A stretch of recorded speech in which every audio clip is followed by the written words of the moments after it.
अस्सलाम वालेकुम व्यूवर्स। उम्मीद है आप सब खैरियत से होंगे और आप और आपके प्लांट रेनी सीज़न को खूब एंजॉय भी कर रहे होंगे।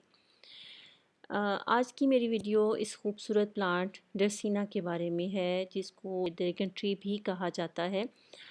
मेरा ये प्लांट तकरीबन 10 साल पुराना है और निस्बतन एक छोटी इसकी हाइट के हिसाब से इसका पॉट जो है वो कदरे छोटा है और इसके पॉट को तब्दील करने की ज़रूरत है और इसको प्रूनिंग की ज़रूरत भी है। लेकिन ये दोनों चीज़ें मैं आपसे किसी और वीडियो में शेयर करूँगी। आज जो मैं आपसे शेयर करने वाली हूँ वो ये कि इसको प्रोपेगेट कैसे किया जाता है। इसकी प्रोपेगेशन बहुत आसान है, बहुत इजी टू केयर प्लांट है। किसी भी किस्म की इसको केयर की ज़रूरत नहीं होती, सिर्फ़ आप इसको धूप जो है धूप से इसको बचाएं। इंडोर आप इस ये इंडोर प्लांट है और आप इसको इंडोर किसी ब्राइट कॉर्नर में रखें, बहुत खूबसूरत लगेगा। और आउटडोर भी आप इसको रख सकते हैं, लेकिन डायरेक्ट सनलाइट से अवॉइड करें। अगर ये आपका प्लांट पॉट में लगा हुआ है तो ज़रूरी है कि ये इसके ऊपर धूप ना आए, लेकिन अगर क्यारी में लगा हुआ है तो ये धूप को किसी हद तक बर्दाश्त कर लेता है। इस प्लांट की प्रोपेगेशन बहुत आसान है। इसकी आप जो स्टेम्स हैं इनको आप 3 से 4 इंच की उसमें लेंथ में काट लें और उनको भी कटिंग के लिए लगा लें तो ये वो भी ग्रो कर जाएगा। ये देखें, ये बेबी प्लांट जो है ये निकल रहा है। इसको मैं यहाँ से कट करूँगी और इसको डायरेक्ट सॉइल में लगा दूँगी और ये न्यू प्लांट जो है मेरा तैयार हो जाएगा। अब ये बहुत जल्द मिट्टी में भी और पानी में भी रूटिंग स्टार्ट कर लेता है।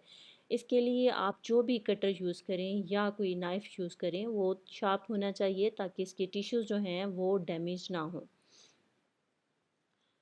इसको आप ये देख रहे हैं, पहले भी मैंने इसमें से एक प्लांट जो है वो कट किया हुआ है। इसको इस जगह से मैं नीचे से यहाँ से कट कर लूँगी और इसको फिर मैं मिट्टी में लगाऊँगी।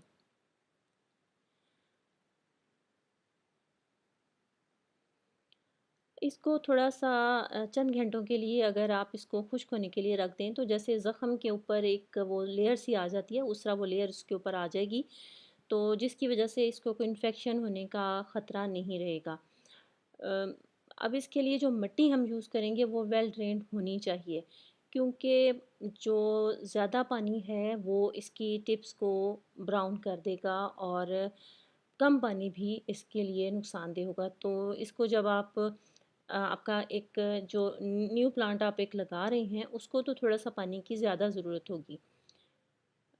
ये देखिए, मैं आपको दिखाऊँ कि ये मैंने अभी यहाँ से अभी प्लांट कट किया, बेबी प्लांट अलहदा किया और उसको मैं अब मिट्टी में लगाऊंगी।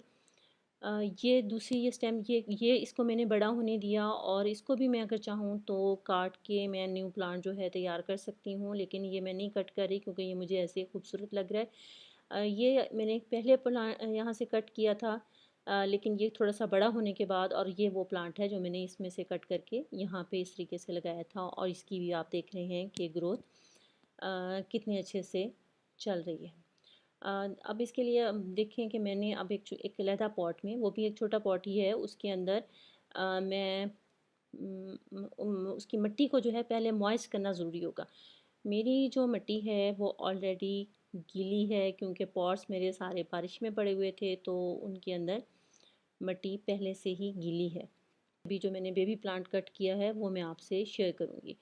इसमें पहले एक मिट्टी में होल कर लेंगे। मिट्टी ऑलरेडी बहुत गीली है, तो इसलिए इसको लगाने के 1-2 दिन बाद तक मैं पानी नहीं दूंगी। जब आप एक न्यू प्लांट लगाते हैं तो उसको ज़्यादा पानी की ज़रूरत होती है। तो वैसे ड्रैगन ट्री को आप हफ्ते में गर्मियों के मौसम में 2 बार बहुत अच्छे से पानी दें ताकि इसके नीचे रूट्स तक चला जाए, और विंटर में इसको आप एक दफ़ा पानी देंगे तो भी ये प्लांट अच्छे से ग्रो करेगा। इसको प्लांट को खाद की भी ज़रूरत नहीं होती। आपने मेरा प्लांट देखा, वो उस प्लांट में मैंने तकरीबन 2 से 3 दफ़ा, जितने अरसे से वो मेरे पास है, तकरीबन 10 साल से मेरे पास है, 2 से 3 दफ़ा मैंने उसमें खाद दी है और वो कितनी अच्छी उसकी ग्रोथ चल रही है। और अगर आप अपने अंदर कोई अच्छा सा प्लांट लगाना चाहते हैं तो ये उसके लिए बेहतरीन प्लांट है। उम्मीद है वीडियो पसंद आई होगी। तो आइंदा किसी और वीडियो तक के लिए अल्लाह हाफ़िज़।